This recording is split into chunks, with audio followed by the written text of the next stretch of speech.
You've seen us reacting to our men's 2024 predictions. This time it's the women's, and it's going to be the top 10 and the Grand Slam champions of 2024. Let's see how good we did. Is it better than the men's? You'll have to wait and find out.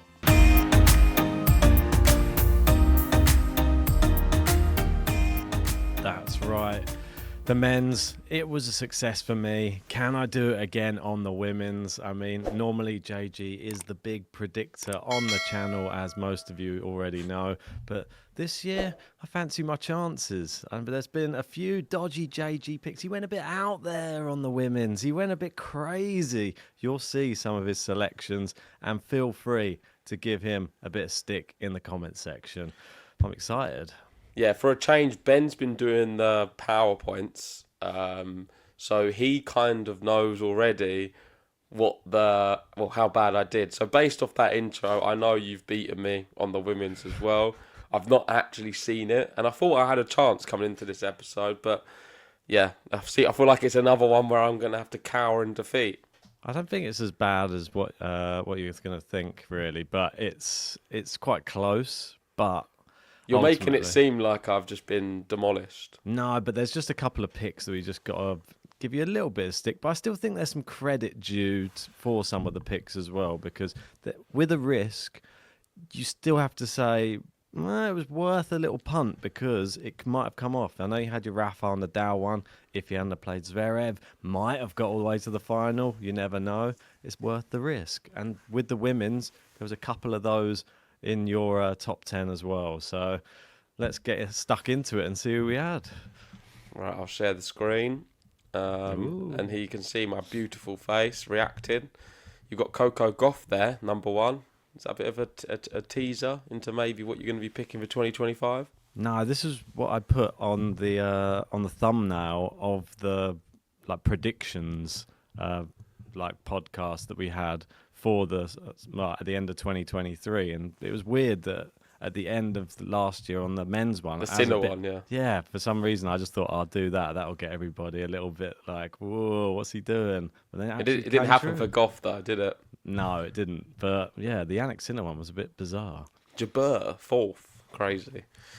Right, let's get into it. This is the WTA top 10 rankings, and this is what we selected this time last year for 2024. We're going to be doing the same thing again for 2025 very soon. I'm still working and tinkering on some of my predictions. But once they're finalised, we'll be doing a podcast before Christmas, 100%. So stay tuned for that one. But let's get into it and let's see the horror show. So, the actual rankings, it was Aryna Sabalenka finishing number one, Iga in second, Coco in third, Paulini in fourth. No one would have got that one. Qinwen Zheng fifth, Rybakina sixth, Pegula seventh, Navarro eighth, Kasatkina ninth, and Krejcikova 10th. Another one which I don't think people were fancying. How weird's that she's there again? I mean, I had her as in the top 10 on the last predictions, if you remember, and that was the one that you had to sort of backtrack on because it wasn't actually a bad pick after all, and she finds herself back there again. That Wimbledon win, I mean, it made up for all of the bad performances, and she actually did pretty well in the tour finals as well, didn't she, Barb? Yeah, no, it's mental. I think I would say, in terms of surprises, it's got to be Navarro and Paulini. Paulini maybe being the biggest, being that she's fourth in the world. Definitely. And we've seen Paulini for a few years. Navarro, more of a new entity. I'm shocked she made the top 10, but after watching her, she was fantastic, especially on the hard courts. Really good in the US.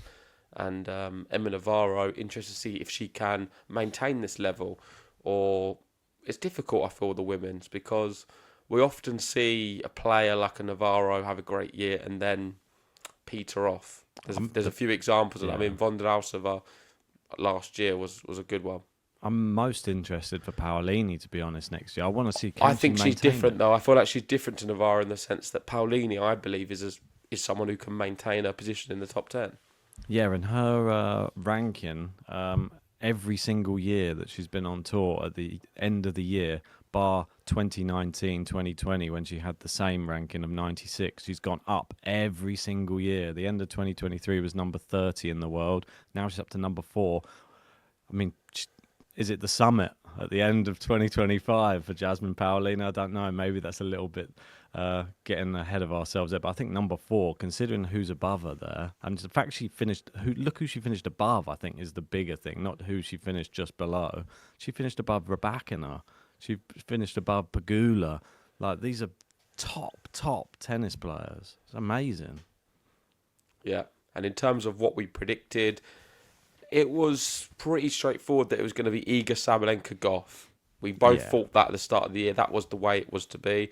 But it wasn't in the order we anticipated. We both thought Iga would be world number 1. It wasn't to be. It was Sabalenka. You went with Goff second. I went with Saba second.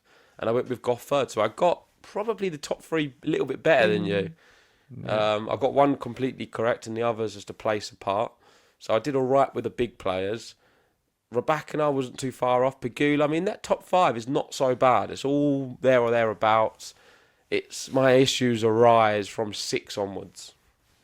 Yeah, I mean, I was a little bit unfortunate, I would say. Mukova obviously missed half the year, but still she ended very strong. I think if she played a full year, 4th was probably where she should be.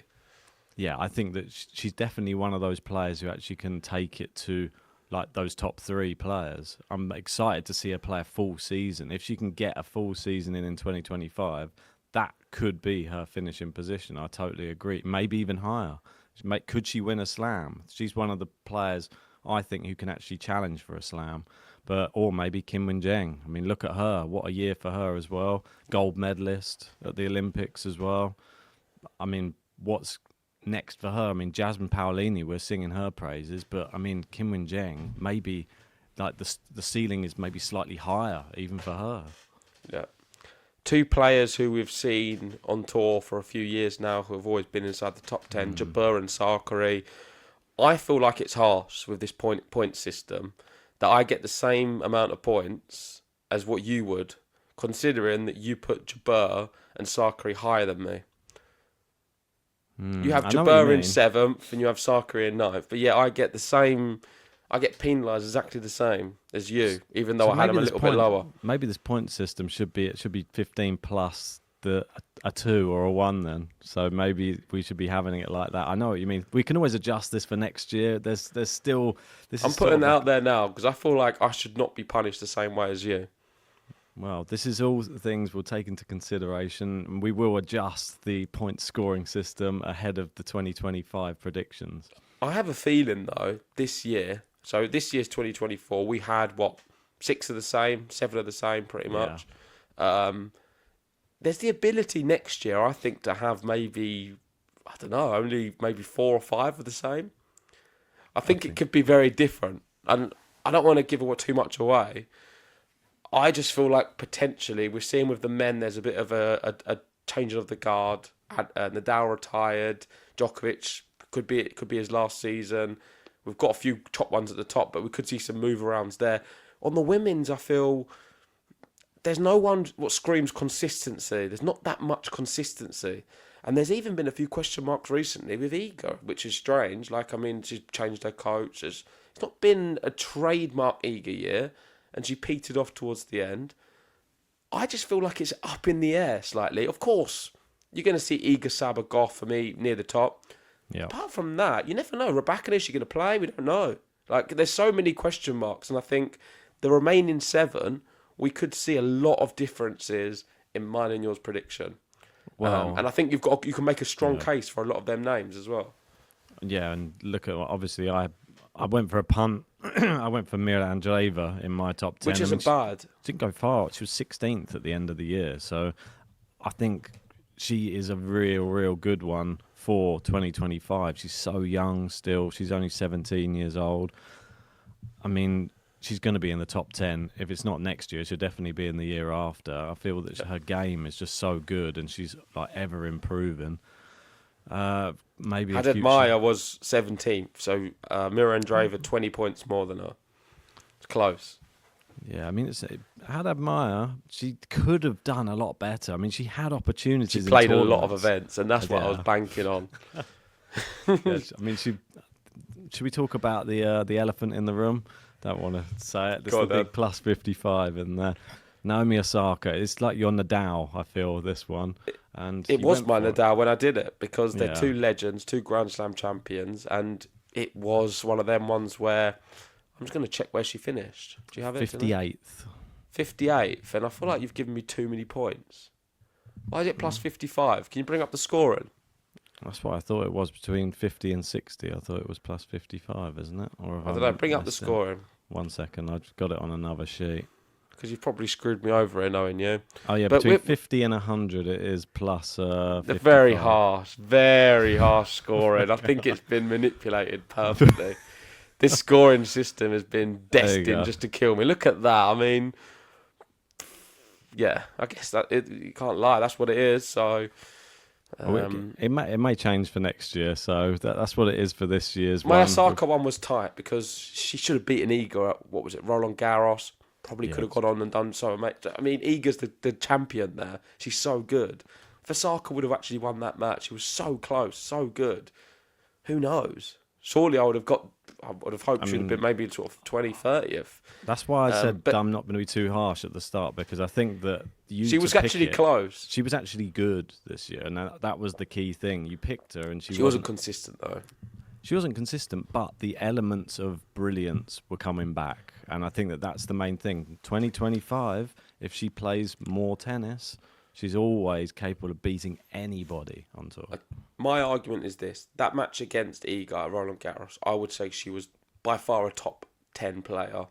8th being not even generous, probably top 5 easily, the way she was playing. And she was the better player on the day, I think. Yeah. And just unfortunately, she couldn't close it out. And Iga managed to hold her nerve better. Went on, obviously, to win the tournament as well.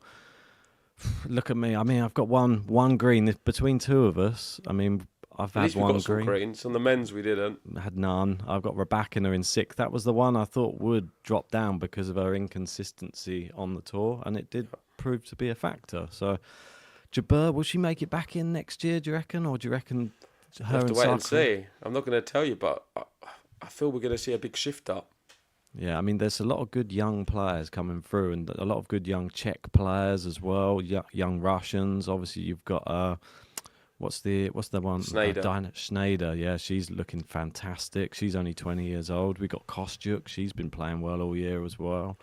I mean, Yeah, I think don't sleep on Noskova. Who True. was the other one I wanted to speak about? Leyla Fernandez, she's 30 in the world. Could we see a big year from your best friend, Raducanu? well, Lulu Sun, not a bad year, 40, 23s. Anisimova didn't play much, but still finished 36 in the world. shout out to Katie Boulter. She did Yeah. pretty well as well. But I don't see her breaking the top 10. No, I mean, good when the grass comes around, because that's where she Bedoza excels. impressive, really. I mean, I think last year I had her 10th. She finished 12th this year. That's true. Yeah, you did. Yeah, I mean, she's coming back to form. I think it's another one of those type of players. I think she's going to start Do you think she ramping could it make up. top 10? Yeah, for sure. She's got like He's such got a her in powerful there. game. He's I let don't- the What cat out Daniel of the bag. What about Daniel Collins? She's supposed to be No. retiring. Now she's back. Is she ever going to retire? I think she's playing another- Krajcikova, does she make the top 10 next year? Well, if we don't put her in, she probably will. It's a crazy one, Krajcikova, because you see how good she is, even at the tour finals. True. Yeah, no. But there you go. Let us know how you did in the comments section. Let us know your points tally as well. Did you beat myself or did you beat JG? Did you beat both of us? Yeah, let us know what your predictions were like. I think most people had that top 3, but beyond that, I think to get the top 3 in that order would have been tough. Yeah. I mean, looking back now, Only Saba fans, I feel, would have done it. it all seems obvious now. Saba to win both the hardcourt slams. I don't know. Well, let's get Anyway, into that. So what yeah. happened with the slams? Australian Open. It was, we both went Rabakina, and it was Sabalenka. Yeah. I mean, It's a foul. was that a bit of recency bias probably at the time? We were probably Yeah. I don't think thinking- Rabakina did particularly well at that Australian Open either. No, I Who did she lose to? I'm going to have a look now. can't really remember off the top of my head. I can't think really it's remember the what she's done. Russian. What's the name? You know, the Russian. It was like crazy tie break. Do you remember? I was in the office. Oh, Oh God, yes. It's not Potapova. It was like about that. It was about a 20 or 18 or something tie break, wasn't it? It was Blinkova. Oh, yeah, your favourite. 2020. I do remember that. 22-20. That's it. Yeah, because we were both laughing at that. So that was our champion, went out to Blinkova. Second really round. Close one. Roland Garros, Iga wins. I feel like that is your money bet. That is the easy one. You got a bit of Snoop Dogg in there winning. Love to see. Happy. Wimbledon. I mean, this is an epic foul. It's I can't understand why we both went Sabalenka. Well, if I might even go picked, Sabalenka this year. But if anyone picked Krejcikova, then let us know, because I don't think anybody had her in. if anyone has any evidence that you picked Krejcikova, I will personally come to your house. Doesn't matter where you are. I'll get a flight if I need to, and shake your hand. Yeah. So anyone with any evidence that they picked Krejcikova to win Wimbledon, it needs to be legit. I will make sure that I've come directly to your house and shake your hand in person. Winning betting slip or something like that? Yeah, I'll be there. Send me your address, and I'll just come around, shake your hand, and then walk off. Oh, just got an email in. New Zealand. Photoshop. Yeah, that's it. So US Open, you went for Coco Gauff, I went for Iga. It's a foul. It was Sabalenka. Did we not get anything right? Nothing. Well, only Iga. Only the Iga ones. Yeah, I mean, it wasn't that great. I don't think we were that far off with the actual ranking predictions. There was a few, but I think that they're understandable. But the slams, we were totally off, really. I mean, Sabalenka should have really put her on one hard court slam, really. I mean, it's like Yannick Sinner as well. I mean, it's all hindsight. Everybody can say, it was obvious now. But Coco Gauff beat Saba in the final of the US Open. So I was going for the Gauff back-to-back, but that never happened, did it? No. Disappointment. And what about it up again, just to end on this, because it's good. It's interesting to see. Who did we have? I think we both went Iga on the Olympics as well, didn't we? I mean, she didn't win that either. Yeah, we both had Iga for the Olympics. And who won the Olympics again? Kim Wing-Zheng. Kim Wing-Zheng, of course. Yeah, the gold medal. And Vekic got the silver. The famous selfie. Oh yeah, we did a short. No, nice. it was a good year. I think I liked the thing on the WTA this year that there was more youth and more breakout stars coming through, and I think that's the real positive thing. On the men's, it was sort of just the big 3 or 2. I mean, I don't want to rule Djokovic out, but it was just those 2 players sort of winning everything, Alcaraz, Sinner. This tour, it's a lot more open, and I think 2025 is going to be even more open in some of these slams. We're also going to be introducing something for 2025, and I'm not even told you this yet, Ben, but what we're going to be doing for the predictions is we're going to be doing a bold pick. And that needs to be someone outside the top 100 currently. And whoever finishes higher in the rankings out of mine or your bold pick wins. It's a very easy one to decide who wins. Nice, I like that. They're not messing around. It just needs to be a bold pick. You never know. Imagine if one of our bold picks makes the top 10. Of course, that'll be some bonus in points. The rankings, do they have to be down outside? It needs to be 100 or greater right now, as we're talking. And they're going to be... Just a bold pick. Who you think's going to have a fantastic year? Who's over 100? Like say if your one finished 86 and mine finishes 87, then you would win. Ooh, but I'm hoping what we can do is get a real good one that finishes at the top 10, like a Paolini, for example. What this encourages, this bold pick, is like a Paolini style pick.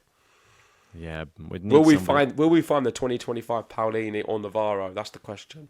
I'd be interested to see who was the person who actually raised through the rankings the most in the year, because I know that Paolini obviously started the year in 30, so to finish in number 4 is incredible, but to pick someone outside the top 100, that's a challenge. I like it.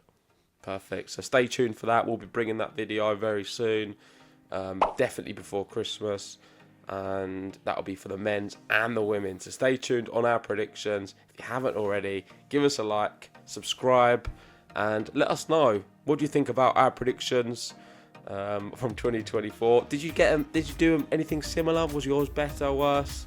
We're interested to find out. Indeed. I bet Gary had Saba winning both of those slams. Gary probably would have done better. I think Gene as well. So congrats to you two if you did do that. Sure. Anyway, we'll see you on the next one. See you then.